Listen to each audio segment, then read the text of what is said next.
The tendency of Americans specifically is to eat whatever the fad is, and then there's a percentage of people that are going to do really well on that, and we jump onto those bandwagons, like the Kim Kardashian who's super into ketogenic. Well, super duper if that's working for her, but that's by no means a broad stroke that it's going to work for everybody. And so we doing something on IV bars and micronutrient therapy and all that would be good now that you brought that up, because a lot of the work that I do with people is looking at their labs and really tailoring their micronutrient therapy to what their genetics tell me and what their current labs tell me about where they're deficient and the different areas of their body we need to support. So I could talk a little bit about that, and then where it might be, if I'm thinking about the flow of conversation, if we kind of define what these intravenous therapy bars are, who it might be helpful for, where it's, kind of trending in regards to hangovers or, that kind of stuff. Like bachelor parties is a big one that the owner of the IV bar at our place does. And then what it shouldn't be used for, and how to be aware that these micronutrients are transient, which means for the most part, not necessarily with iron, but for most of these are going to go into your body, do their job, and leave their body. So it's your body. It's not a replacement for just eating a healthy diet every single day where you're consistently filling your body with those micronutrients. So there's so many functional medicine doctors now with an array of educational backgrounds. Plenty of them have no educational background, and they've just kind of caught on to this, and they're going to some conferences, and some of them have more education. I really want to define myself as a functional nutritionist that actually has an education in this. There's very few people that have a master's degree in functional medicine, because there's only 2 schools that offer it, and they've only been offering this program for like 5 years. So if you think about how many people have actually made it through the program, there's not a lot. And a lot of the people that go through the program are actually chiropractors, MDs, NDs, nurses. So they're not defining themselves as functional nutritionists specifically. So the more we can tie in that, there's a ton of people out there in the online community talking about nutrition, but there's just not a lot that actually have the scientific background that I have to be able to apply it. And that's why the program that I'm offering is, instead of having to work directly with me for it, it is still based in that individualization of nutrition and teaching people how to create that for themselves.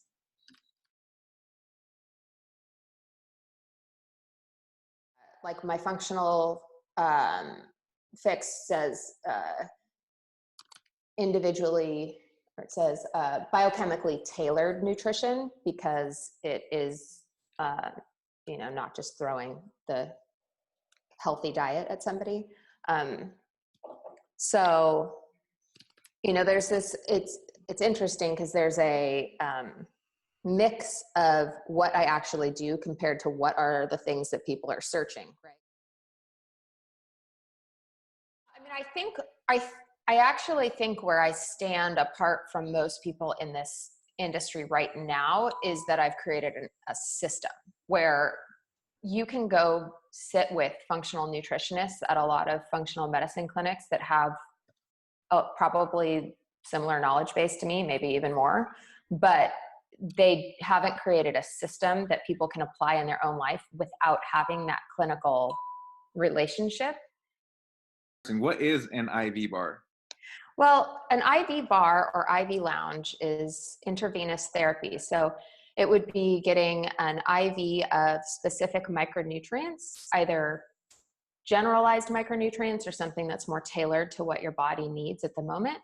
Normally, these bars are owned or run by doctors or nurses, people in the medical field that have a background, and they're able to give you anywhere from a 30-minute to a 6-hour IV, depending on what the micronutrient is, to hopefully influence the circulating level within your body.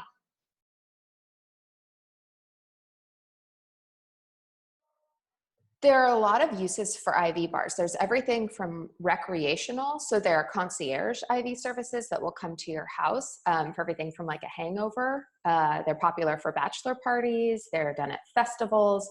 So it can be kind of a recovery tool, I guess, to hydrate and bring up micronutrient status. But medically, we use them for things like iron deficiency. That would be one of the most effective uses, in my opinion. So we see people that have pretty severe iron deficiency anemia, and an IV treatment for iron might be able to raise your levels by about 20 per IV. So we'll have people that are marathon runners and they're prepping for a race and they're iron deficient, and we'll have them have a few IVs at the clinic where I work prior to their race to increase their ability to transport oxygen around their body with the right iron levels.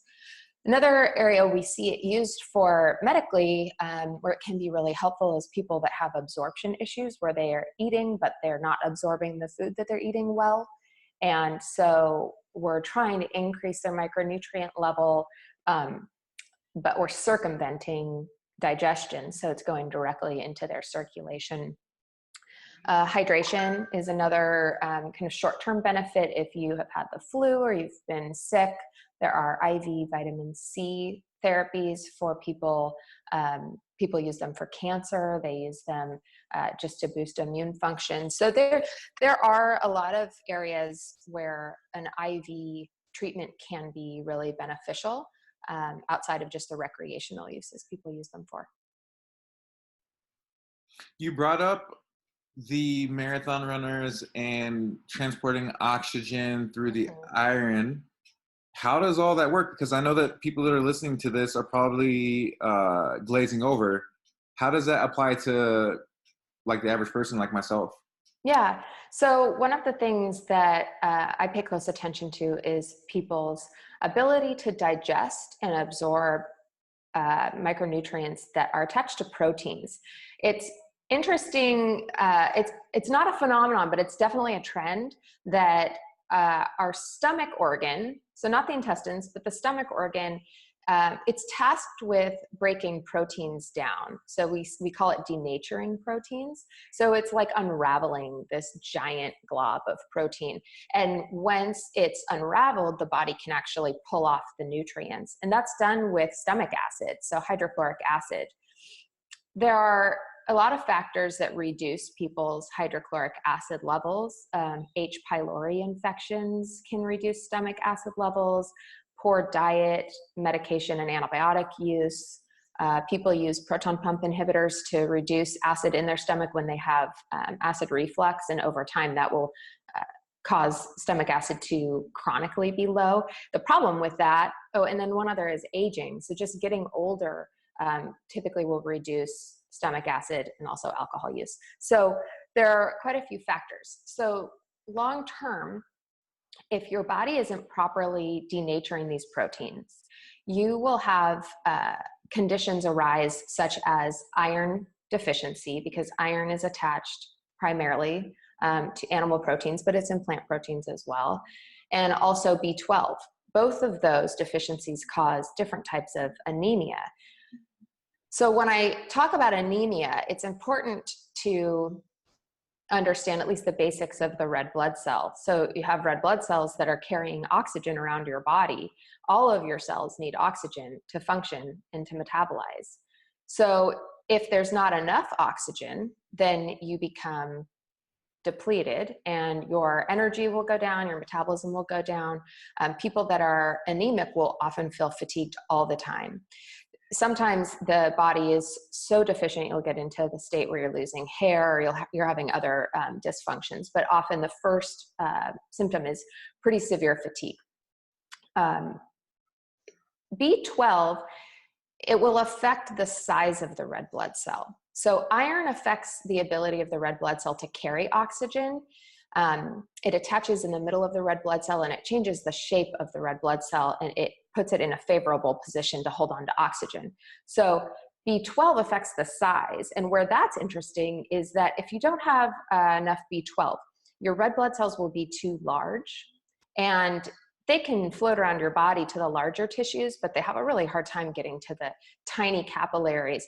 And that is why people will feel brain fog, because the oxygen isn't being delivered efficiently to the brain cells.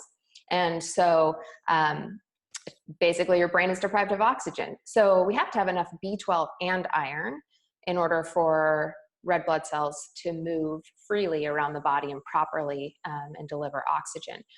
So in a clinical setting, I see people that are B12 deficient and iron deficient, and often it's because they aren't digesting or absorbing. There are genetic factors to this as well. So we look at genetics to see if there's conversion issues with these molecules. If this is the case, an IV or a B12 injection, which is typically done into the muscle, can be really helpful because we're bypassing that poor absorption. Is IV or like IV bars a solution for that, or are people like thinking it's a solution for that?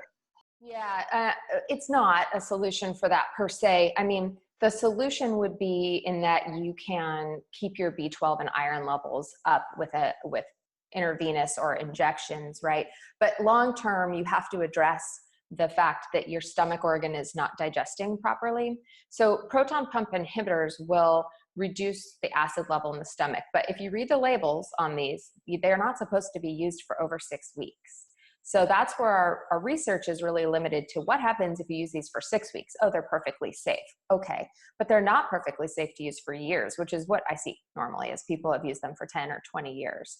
So over time, they've depleted their ability to digest and break down proteins. And if we go downstream from this, if you don't have enough acid in your stomach, then when the food moves into the intestines, where now fats and carbohydrates are supposed to be broken down, that low acidic level is not going to trigger the pancreas to release everything it needs to release in order to break down the rest of your food. So you end up having digestion issues all the way through. There's a range of solutions to this, and there are structural issues within the digestive system that can cause that acid reflux that people are trying to resolve with a PPI. So if you have a structural issue, then you're going to have to work with a GI doc to fix that. But sometimes we see that people actually have too little stomach acid. And so what's happening is the food is sitting in the stomach organ for too long, and that's causing the acid reflux or the GERD. So in those cases, we actually increase stomach acid. We give them hydrochloric acid, and their body becomes more efficient at breaking the protein down. It moves into the intestines more quickly, and then the GERD goes away, or the acid reflux goes away. That's not always the solution. Sometimes there are food sensitivities that are causing the response of the acid reflux. So again, it goes back to this individualization.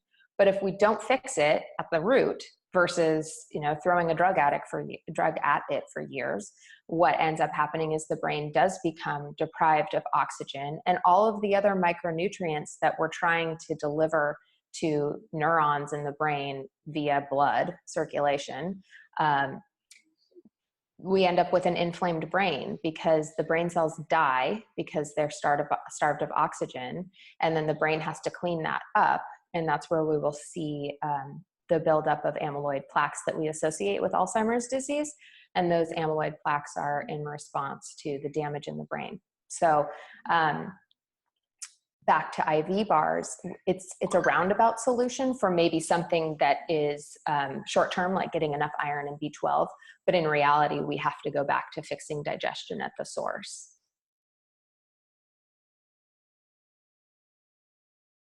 So there's some amazing things it can be used for, and then there's some not so amazing things. For instance, it's not a replacement for a healthy diet.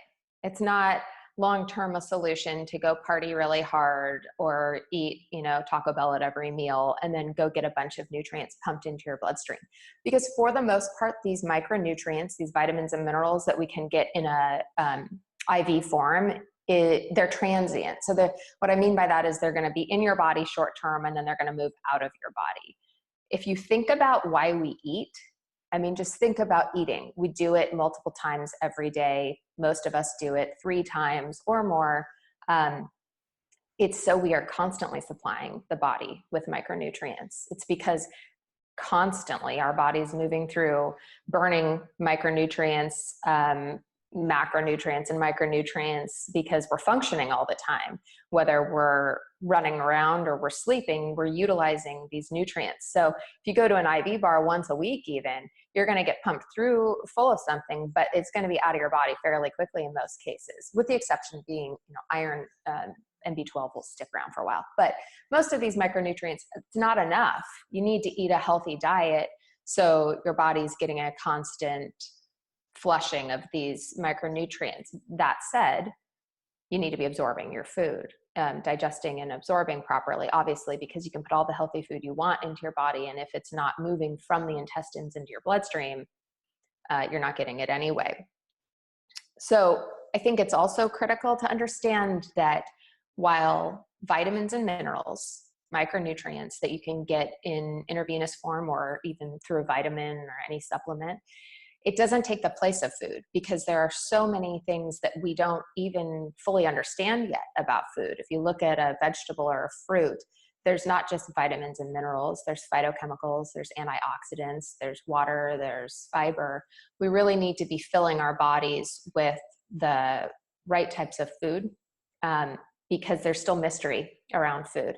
And probably the most intelligent way to get all of the micronutrients, the antioxidants, the phytochemicals, everything else, is to eat a high plant-based diet, a lot of vegetables, a little bit of fruit, and make sure, this is kind of childlike, but get a rainbow of colors. There are different micronutrients attached to the different colors that we see in the skin or the outer layer of these vegetables and fruits. And the research on that continues to develop, but there are similarities between things that are purple, similarities between things that are green. So there is an individuality to what people tolerate with even vegetables and fruit, but at the end of the day, diversity in color is really, really healthy and will always benefit you probably more than an IV.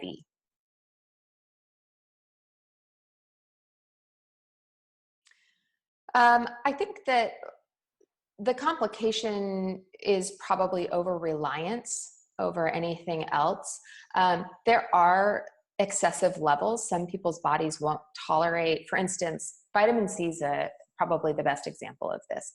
A little vitamin C is antioxidant. A lot of vitamin C is pro-oxidant, which means that the body can become, well, not exactly oxidized, but tissues will be oxidized. It causes inflammation.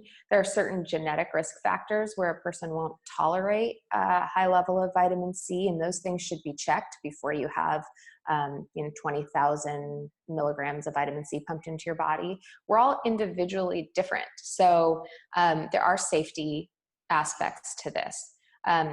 Iron is another one. We better make sure that we actually need the iron before we start pumping too much iron into our bodies. So I just recommend that people that are going to use intravenous therapy are doing so under medical supervision. They've had recent labs. They are being cautious.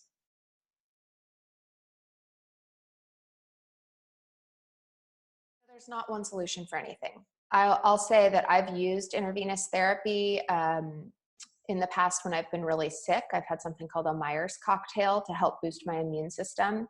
But the clinic where I work in Portland, we're pretty cautious about it. So we'll have somebody do a blood draw first if they're trying to use it for medical reasons or to prevent disease or to improve symptoms. And we will pair with the nurse that owns the IV company to make sure that we're really creating the right intravenous therapy.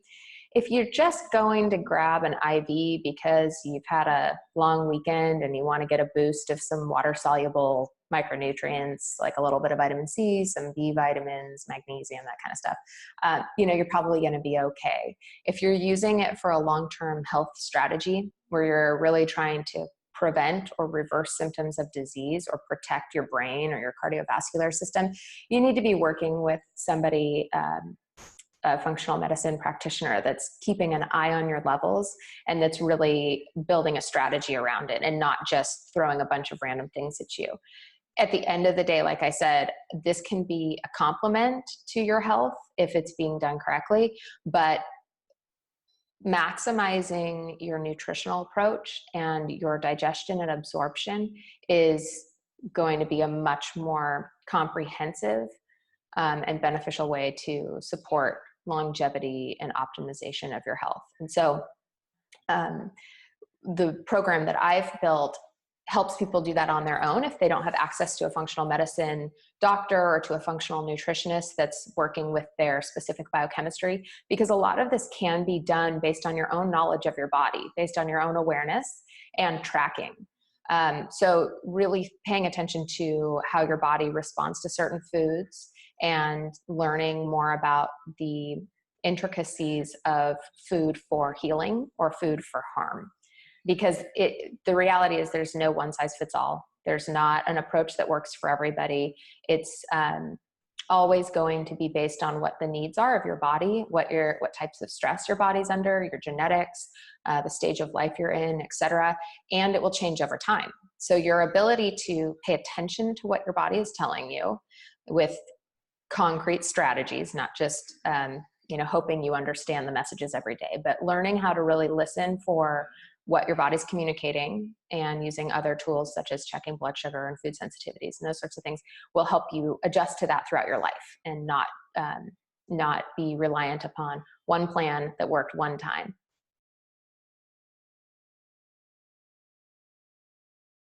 Yes, I'm definitely saying that.